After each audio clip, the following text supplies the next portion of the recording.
Now they're future-making practices. That's what the project is about. So it's practical and it's about the future. It's all about final repositories.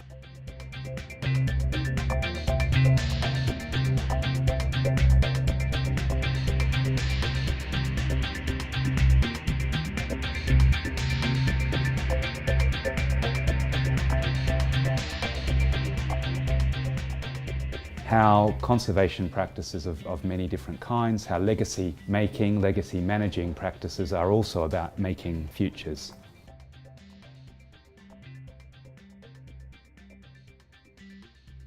Which future are we working for, and how do we think we can make an impact on a specific or several specific future generations? Our aim is to make an impact on future societies. So conservation is not an aim in itself, but it's something that we think future societies can have a benefit from.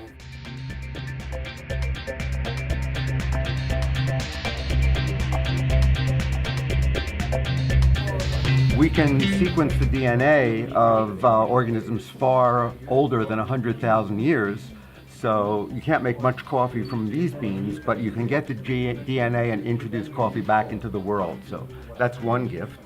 I kind of thought 100,000 years. I had this bit of an apocalyptic sort of vision that there would be this space and you'd find it, there would be people would have to figure out what things were. So I actually I thought, I better avoid language, maybe need something physical in some way that people could try and work out. And I actually quite like the idea that there would be a puzzle.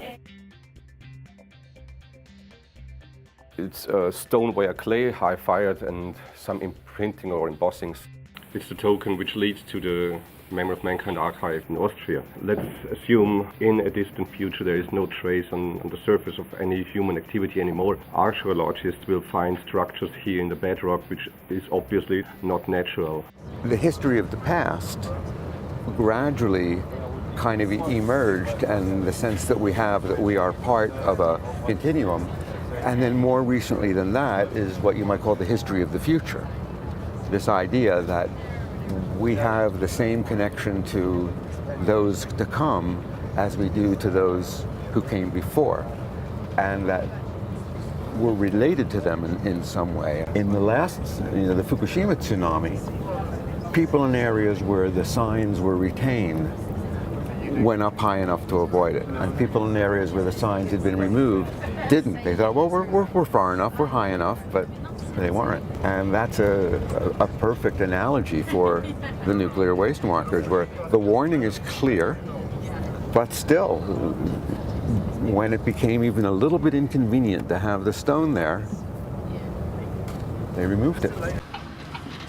And now we are just entering the central area of the spent fuel repository.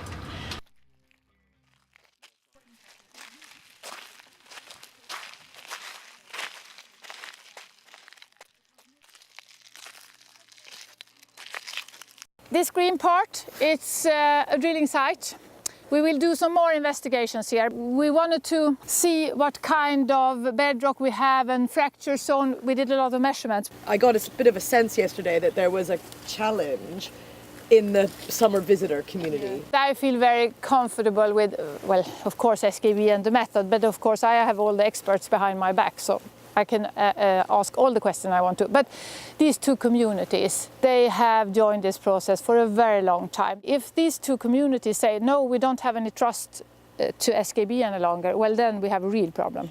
And to not disturb the frogs, it was important for us to do it under winter season, because now they are into the soil and in the mud and they are sleeping, hopefully.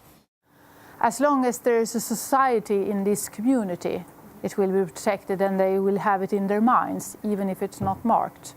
But as I said before, we will construct a repository that we could forget about it. No one should be forced to keep information. Maybe encasing something in concrete is not so far away from other sorts of conservation practices, which are also to do with excluding people from interacting with certain kinds of objects. So I'm thinking about Peter Gallison's argument about waste wilderness. When we designate a wilderness area, it's also about excluding people from a space, and where we bury nuclear waste is also about excluding or creating distance between people and that and that stuff. How do we relate all this to the group as a whole? How do we create connections between what we saw there and heard there to the issues the project at large is interested in? And what is our specific interpretation of what we saw there? What do we make of the site as such in the context of this project? The very act of leaving something for the future is an act of hope.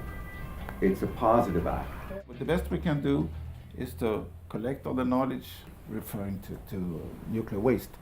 And then the next generation picks it up, look upon it from their point of view and that situation, and then they continue to forward this information generation after generation.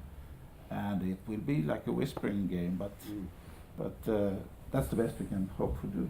Could we look at this as a way of actually, becoming more adept at managing profusion in some ways, actually building into it a kind of a digital lifetime, a kind of event horizon after which things can't be kept anymore. I mean, this seems to me to be quite healthy, really, as a kind of way of dealing with the huge amount of digital stuff, is to coincidentally build some procedure into it that actually makes it quite difficult to hold on to. I mean, does anything ever really get lost? You'd hate to discard something, to de-access something, which it turned out 20 years later was the vital clue for somebody else's culture. But a way of keeping things alive is, of course, and the earliest way, is through communities and stories. The only way to do it is through people and through continuing to tell stories. Crop diversity, conservation.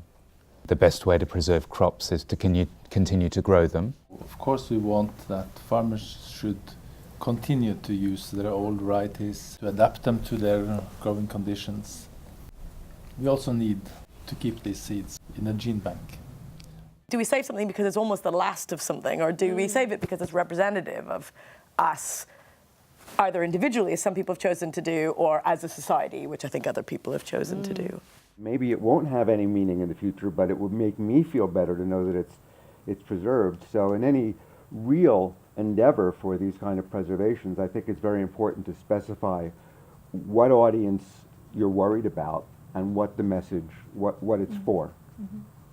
So I think we should see our visit to Forsmark as a thought experiment. I think that's a good term. It's a place that confronted us with practices, but also with ideas. The issues in which they're challenged with mostly are not technological ones.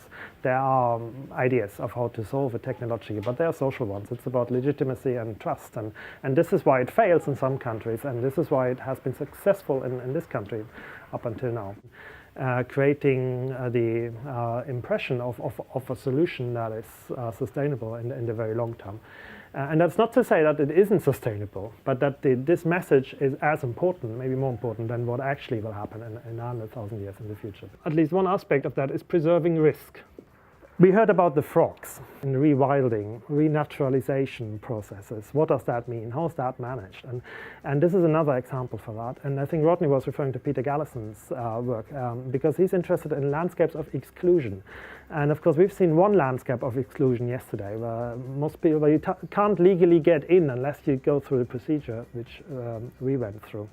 And then there are also landscapes of exclusion that are national parks, for example. And there's a similarity between the most riskful and the most protected, most valuable areas. And some areas like Chernobyl, they've become nature reserves. And that's not because of what happened there, but it's because they have been separated.